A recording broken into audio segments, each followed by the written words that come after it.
but it's still robbing the body of nutrients. It's just not as fast as methamphetamine. It's a step up in my book. Well, now I want to foster the body that we can rebuild it, and now start to make step ups. Hey, let's, instead of do this granola bar, let's do this granola bar. It's organic. It's still kind of crappy, but at least it doesn't have high fructose corn syrup. And then we say, okay, now that we feel more confident, let's step up from this granola bar to maybe this bar that's mostly protein. It's got nuts and seeds in it, and now we've made the transition there. Your blood sugar's more stable. Now we're going to jump from this bar to actually be able to do like a hard-boiled egg throughout the day, maybe half a hard-boiled egg here and there, or a piece of chicken, or a couple bites of chicken, or a couple bites of beef, or whatever it is that you have around you. And now we're starting to make better and better choices because we can. And so this is not an overnight process. This is a road that we're traveling, but we can see the end of the road, and that's the goal. Next is one of my favorite high-powered foods, especially for sugar addicts and the alcoholic, because the alcoholic is an extreme sugar addict. For them, honey, raw honey, is so vitally important. It gives a bunch of potassium, which is really what the carboholic or the sugaraholic or the alcoholic is after. They're lacking the potassium, and because of that, they don't have the fortitude to say no.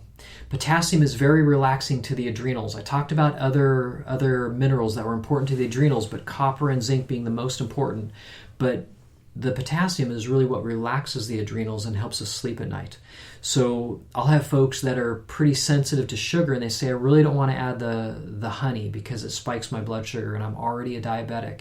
I'll say, well, the sugar in raw honey is actually low glycemic, but I get it. So let's do something like kelp and alfalfa that would be very high in potassium, high in vitamin C, high in vitamin E, has B vitamins, has a lot of great things in it. Then we're going to do those things at night to start stabilizing blood sugar and start helping you sleep more deeply. It's fun when somebody all of a sudden says, man, I am dreaming so much.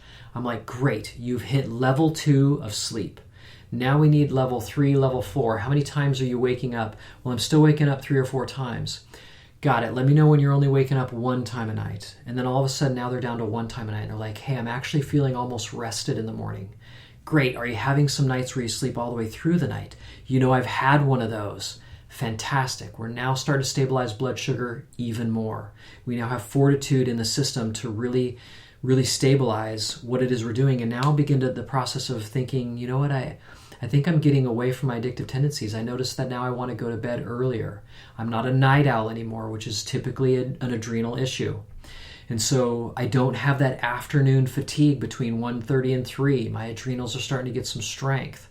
I notice that I'm starting to maybe lose a little weight. I actually feel more energetic, and I've thought about taking a walk.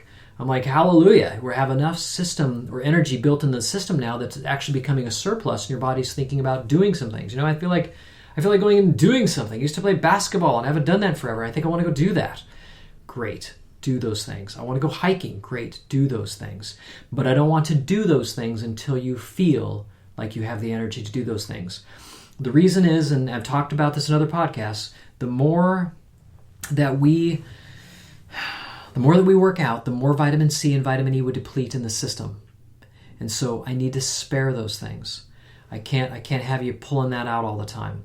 And so that is at least a good indicator of how you're doing health-wise, is are you being able to now have excess energy?